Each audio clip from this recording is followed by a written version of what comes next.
Salut tout le monde, c'est Hicham le Tounou de chez Omnibotics. Dans cette vidéo, je vais vous expliquer comment installer et configurer un chatbot professionnel qui interagira avec plusieurs plateformes de messagerie, comme par exemple Telegram, Instagram, WhatsApp et Messenger. Alors dans ce tutoriel, on va utiliser deux plateformes. On va utiliser BotPress pour créer le bot. On va utiliser un template que j'ai fait pour vous. On va l'installer et le configurer ensemble. Et on va utiliser Unipile pour connecter notre bot aux différentes plateformes. Alors, on peut se demander pourquoi on utiliserait un outil comme Unipile. En fait, BotPress a des intégrations. Donc, je vais vous montrer la page de BotPress, BotPress Hub. Donc, BotPress a des intégrations déjà existantes comme Messenger, par exemple, voilà, ou Instagram, mais la configuration et la mise en production de ces intégrations sont assez complexes. Excusez-moi, je suis un peu malade. Donc, vous allez devoir communiquer avec le service Meta, envoyer des documents, faire valider votre application. Donc ça prend du temps, c'est assez complexe. Si vous voulez utiliser cette route-là, vous pouvez le faire, hein. D'ailleurs, c'est gratuit. Il me semble qu'il faut payer pour les intégrations, mais à partir d'un certain nombre d'utilisateurs. Mais ça peut être intéressant pour vous, mais c'est vraiment assez complexe. Et moi, je préfère vous simplifier la vie au maximum et voilà, rendre votre application disponible sur plusieurs plateformes directement sans avoir à galérer avec l'intégration. Donc pour cela, on utilise une plateforme qui s'appelle Unipile. Vous trouverez le lien pour créer votre compte en description. Et Unipile, en fait, c'est une API qui permet d'envoyer et de recevoir des messages sur différentes plateformes. Donc, il propose LinkedIn, WhatsApp, Instagram, Messenger X, et Telegram, et même un support pour des mails. Donc c'est vraiment très très complet comme support. Je vous invite à aller regarder la documentation, bien sûr. Mais dans ce tutoriel, je vais vous montrer comment configurer le template que je vous ai créé. Donc la première chose à faire, c'est aller sur le site de BotPress.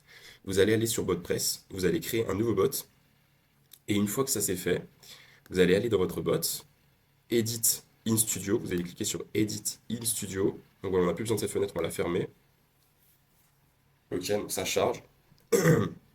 Moi, j'ai déjà configuré le template pour cette vidéo, mais dans votre cas, vous aurez un écran, un dashboard avec des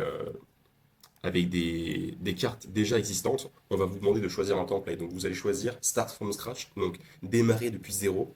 OK? Et vous allez tout sélectionner et tout supprimer. D'accord? Moi, j'ai le template qui est déjà installé, donc je vais pas faire ça. La première chose à faire, c'est installer le template. Donc pour cela, vous allez aller en haut à gauche, cliquer, Import, et vous allez importer le fichier qui est en description de la vidéo. Donc, je vous invite à aller maintenant télécharger le fichier que je vous ai mis en description de la vidéo. Vous allez aller l'importer ici. Voilà, il y a un petit warning qui dit qu'on va tout supprimer dans le dashboard existant. OK. Et vous allez aller importer ce fichier-là. Moi, c'est déjà fait, donc je ne vais pas le faire. Deuxième chose, vous allez aller dans les intégrations et vous allez rechercher Webhook. Vous allez installer cette intégration et l'activer. Faites bien attention, très important, une erreur de débutant, que l'intégration soit bien activée. Sinon, vous allez recevoir des messages de WhatsApp par exemple ou Telegram et vous allez pas, ça va pas, comment dire, activer votre workflow, ça va pas activer votre code. Donc, activez ça et copiez votre webhook, d'accord? Donc, une fois que ça c'est fait, on va aller dans Unipile. Donc, vous allez aller dans la description, vous inscrire, vous créer un compte et vous allez aller sur votre compte Unipile. Ok? Première chose à faire, vous allez créer un webhook. Alors, un webhook, c'est une connexion. En fait, c'est un protocole qui permet de recevoir des données. Donc, qu'est-ce qui se passe ici? On a des données qui arrivent dans Unipile de différentes plateformes. Par exemple, vous recevez un message sur LinkedIn, sur WhatsApp, sur Instagram, etc. Et le message doit être transféré vers votre code qui va traiter ce message. Donc, on va envoyer le message de Unipile à BotPress. Et pour cela, on va utiliser un webhook. Donc on va venir ici créer un webhook pour la messagerie. Mettez un nom bidon. Euh, le webhook, quand est-ce qu'il va s'activer? Bah, quand il y a un nouveau message, ok, sur tous les comptes. Vous copiez-collez le webhook que vous avez copié sur WordPress. Vous vous rappelez ici. Hop, ça charge. Copier, coller. Voilà, moi j'ai déjà fait, donc je vais pas le faire. Voilà, donc le webhook est configuré, donc ça on a plus ça à faire. Autre chose, vous allez devoir générer un token d'accès. Donc en fait, c'est une autorisation, c'est une clé d'autorisation pour pouvoir interagir avec votre compte Unipile. Donc vous allez générer un token ici. Moi, j'ai déjà un token existant. Et vous allez aussi regarder en haut à gauche, il y a un DNS. Le DNS, donc vous allez le copier aussi. Et où est-ce qu'on va mettre ces informations-là? On va aller dans la configuration du chatbot. Je vous ai créé une petite configuration, comme ça vous n'avez pas besoin de vous embêter à aller modifier du code et potentiellement introduire des erreurs. Vous allez directement aller dans la configuration. Donc le DNS, vous allez le mettre ici, dans Unipile URI. Et la clé API, vous allez mettre ça dans Unipile API Key. OK? Ok, donc ça c'est fait. Maintenant, retournez dans votre dashboard et on va connecter votre compte. Moi, j'ai pris pour décision d'intégrer avec Telegram, mais vous pouvez intégrer ce que vous voulez. Vous pouvez intégrer autant de plateformes que vous voulez, d'accord? Il me semble jusqu'à 10 comptes. Donc vous pouvez intégrer Telegram, WhatsApp, Instagram, ce que vous voulez. Dans ce tutoriel, je vais seulement intégrer Telegram, mais vous pouvez intégrer autant de comptes que vous voulez. Donc une fois que vous êtes ici, vous cliquez sur Connect an account et ça va vous montrer un pop-up. Ce que j'aime bien en fait avec Unipal, c'est que c'est vraiment la simplicité. Pour connecter un compte, c'est excessivement simple. Voilà, vous arrivez là, vous utilisez votre téléphone pour scanner le QR code et votre compte sera connecté. D'accord? Moi, j'ai déjà fait, je vais pas le faire. Euh, voilà pour ça. Votre compte est maintenant connecté. Encore une fois, vous pouvez utiliser une autre messagerie que moi. J'utilise Telegram dans ce cas. Vous pouvez utiliser WhatsApp. Il n'y a aucun problème. Allons dans. Donc, je vais juste fermer cet onglet comme ça on aura moins de chaos. Ok, on est ici maintenant. Et il y a une petite opération à faire. Je vais vous montrer. C'est très important. Dans les variables d'environnement, il y a un account ID. Pourquoi en fait on spécifie le account ID? En fait, c'est pour ne pas pour pas que le chatbot s'emballe. Par exemple, quelqu'un nous envoie un message. Bonjour, comment allez-vous? À mon bot. Ok. Mon bot va répondre, mais il va répondre en mon nom. Et notre workflow va observer ce changement. Il y a un webhook qui va être reçu et il va observer cette réponse du chatbot. J'ai pas envie que cette réponse du chatbot emballe le bot et que ça crée de la récursivité. Que voilà, le bot s'emballe, il va répondre au message que notre bot a envoyé. Donc pour éviter qu'il y ait cet effet boule de neige, cette boucle infinie qui va se créer, on va ignorer les messages envoyés par notre compte. D'accord? Et pour faire cela, on va utiliser un account ID. Et pour récupérer cet account ID, c'est très simple. Donc vous allez sur votre compte, dans mon cas, je vais sur mon compte Telegram, et je vais aller dans la catégorie messages enregistrés. Les messages enregistrés, en fait, ça permet de vous envoyer des messages à vous-même. Dans WhatsApp, vous pouvez seulement taper votre nom sur WhatsApp et vous envoyer un message à vous-même. Donc, vous allez faire ça. Donc, je vais vous envoyer un message sur Hello. Ok. Je vais aller dans mon webbook ici et faire Discover Events. Ok. Donc là, il y a tous les messages qui ont été reçus par Telegram. Ok, refresh. Et hop, bah, mon message a été reçu ici. Alors, il y a un petit problème dans BotPress. Ils ont pas. Bon, l'interface, elle est bien, mais pour ce menu-là, l'interface, elle est pourrie. Donc, je ne peux pas accéder aux informations qu'il me faut. Pour cela, petit hack, inspecter l'élément. Donc, clic droit, inspecter l'élément. OK. Je vais venir chercher l'information qui m'intéresse. Et l'information qui m'intéresse dans le webbook, c'est le attendee ID. Vous pouvez le voir ici. Donc voilà, l'identifiant qui va nous permettre d'ignorer nos propres messages. Donc on va aller dans Configuration, Chatbot Settings, et on va copier l'account ID. Ok. Donc une fois que ça c'est fait, voilà, c'est bon, la configuration est terminée. Il n'y aura plus besoin de modifier quoi que ce soit dans le chatbot. Donc voilà, la partie difficile du travail est terminée. Vous pouvez connecter votre webbook à cette carte standard 3. Moi, j'ai pas nommé toutes les cartes, hein, désolé, mais je vous laisse le soin de renommer les cartes à votre guise. Voilà. Le chatbot est configuré. Maintenant, on va le publier. Ok. Et il y a deux modes de fonctionnement. Il y a un mode de fonctionnement en web chat, c'est-à-dire que vous allez pouvoir déployer ce chatbot sur votre site internet. Donc ça, c'est cool.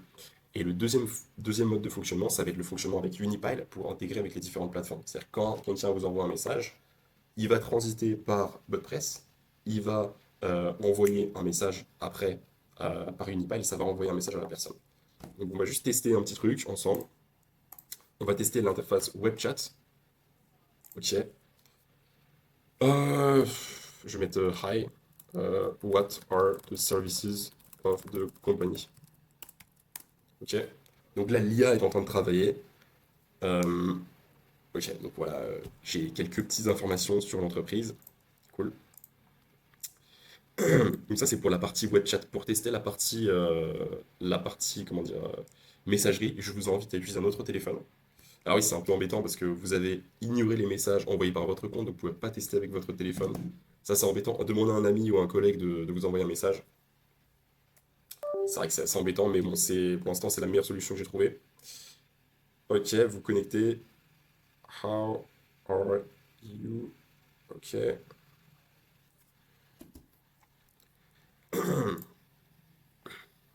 Hop, je vais ouvrir mon Telegram. Désolé, ça prend un peu de temps. Hop, je fais ça. Voilà, donc là, j'ai envoyé How are you avec un autre compte, et là, le bot m'a dit I'm doing well, thank you. How can I assist you today? Voilà, donc c'est un petit message d'un assistant, c'est plutôt sympathique. Euh, voilà, maintenant on peut essayer de comprendre comment ça fonctionne un peu, parce que voilà, je vous ai donné un template, c'est un peu du plug and play, vous configurez, vous jouez avec, mais comment est-ce qu'on peut le modifier et quelle est la suite? Qu'est-ce qu'on peut faire avec, par exemple? Donc en fait, la magie du template, elle se trouve ici, dans Message Generation. Donc on a une knowledge base ici dans WordPress, on peut gérer des documents, des informations, une base de connaissances du bot. Ok. Donc comme base de connaissances, moi je lui ai donné mon site internet. Ici, il me semble que c'est dans... Attendez, je vais trouver ça. Euh, ok, bon, attendez 2 minutes. Bon, on va regarder ça après. Voilà, le AI message, donc ça c'est le prompt que vous devez donner à votre assistant. Moi j'ai dit you are an autonomous agent, blablabla. Vous pouvez le modifier ça. Les données qu'on donne au bot, donc par exemple, moi j'ai donné le dernier message de l'utilisateur, donc c'est assez basique, hein, et le résultat du RAG. Un RAG, c'est Retrieval Augmented Generation. Ça correspond aux données qui ont été récupérées dans la base de connaissances. Donc on lui fournit à la fois un prompt à l'IA, un prompt, un message de l'utilisateur, le dernier message de l'utilisateur, et le résultat de la recherche dans la base de données. Par exemple, si un utilisateur vous demande, voilà, c'est quoi vos services, et bah, l'IA va chercher dans la base de données qu'est-ce que c'est que nos services. Ici, c'est un message pour afficher le résultat pour le web chat. Et voilà, ici, vous avez comment dire, deux sorties de l'information. La première sortie, c'est la sortie pour le web chat, et la deuxième sortie, c'est la sortie pour la messagerie. Pour la messagerie, on envoie un message, on envoie un appel API. Ici, ça c'est un appel API à Unipile. Dans le cas de la messagerie, on va envoyer un message via Unipile aux différentes plateformes. Ok. Et ici, c'est seulement du web chat. Et bien en fait, on va rentrer dans une boucle conversationnelle. Là, en fait, quand vous reconnectez à la carte d'avant, quand il y a une reconnexion à la carte d'avant, ça s'appelle une boucle conversationnelle, conversation loop en anglais. Ça va vous permettre de continuer le flux de discussion avec l'utilisateur. Ok. Donc c'est plutôt sympathique. Il y a aussi deux agents qui sont activés dans WordPress par défaut. Donc Summary Agent. Pourquoi en fait ces agents sont activés? Knowledge Agent, c'est pour la base de connaissances. Pourquoi le Summary Agent est activé? C'est très important, ça va vous permettre d'avoir une consistance dans votre conversation. Comme ça, le bot ne va pas oublier ce qui s'est passé par avant. Vous pouvez implémenter ça par vous-même si vous avez envie en utilisant des threads, en interagissant directement avec l'API de ChatGPT, Grok ou Anthropic. Donc gérer les threads en utilisant des API calls. Mais c'est assez complexe, enfin c'est assez complexe, c'est plus complexe, et moi je vous conseille dans un premier temps d'utiliser le Summary Agent, qui est assez simple. Voilà, donc c'est pas très compliqué, c'est un chatbot qui est fonctionnel, que vous pouvez utiliser dans votre quotidien. Le côté négatif, je vais vous en parler directement et je vais vous dire comment le régler. Alors, le côté négatif de ce setup actuellement, côté positif, c'est qu'il est extrêmement simple à mettre en place. Vous avez réussi à le mettre en place, c'est pas très compliqué.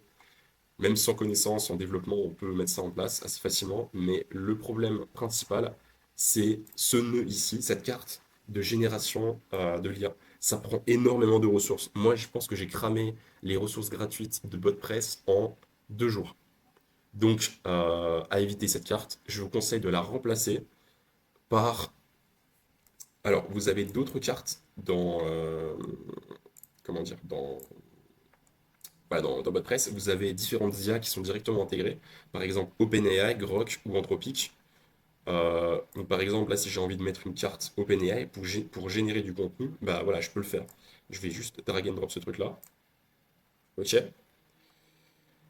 Voilà, vous avez juste à mettre voilà, votre prompt et vous pouvez générer des données avec OpenAI. L'avantage, c'est que vous pouvez utiliser votre propre API key et vous allez utiliser beaucoup moins de crédit. Ça va vous coûter beaucoup moins cher. Voilà, je vous conseille de faire ça. Ok, donc ça clôture un peu la partie installation du chatbot.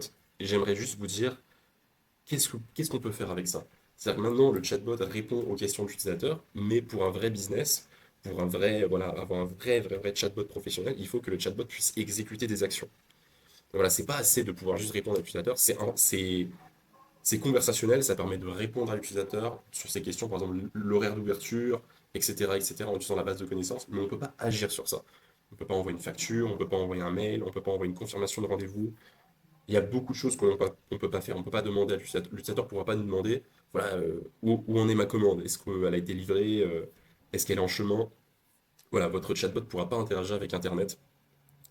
Euh, la chose que vous pouvez faire, c'est utiliser des appels API à l'intérieur de BotPress pour créer des actions exécutables par le chatbot. Donc vous avez des cartes de code ici dans BotPress que vous pouvez utiliser pour voilà, exécuter du code.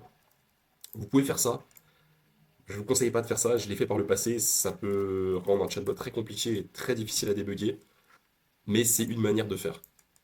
Une autre manière de faire, qui est beaucoup plus avancée selon moi, c'est d'utiliser des lambda fonctions, des fonctions exécutées dans le cloud, que vous allez intégrer dans votre workflow et qui vont être exécutées, prendre de l'information, renvoyer de l'information.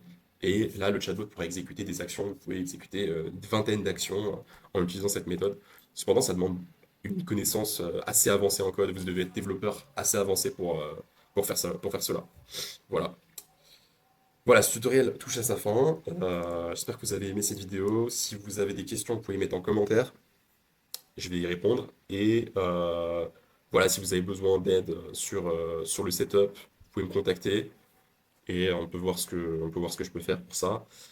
Si vous avez besoin d'une amélioration du chatbot ou une solution encore plus professionnelle, je propose une solution qui s'appelle Omnibotics qui permet d'avoir un chatbot professionnel qui peut répondre à beaucoup de messages. Et vraiment, voilà, si vous avez beaucoup de clients qui vous envoient des messages, des questions, il va pouvoir répondre à ça. Il va pouvoir aussi exécuter des actions à votre place et voilà, être un réel agent intelligent. Alors pour cela, je n'utilise pas vraiment WordPress dans mon cas, parce que j'ai besoin de beaucoup de performance. J'utilise AWS, mais c'est un peu le même fonctionnement et on a l'exécution de différentes actions.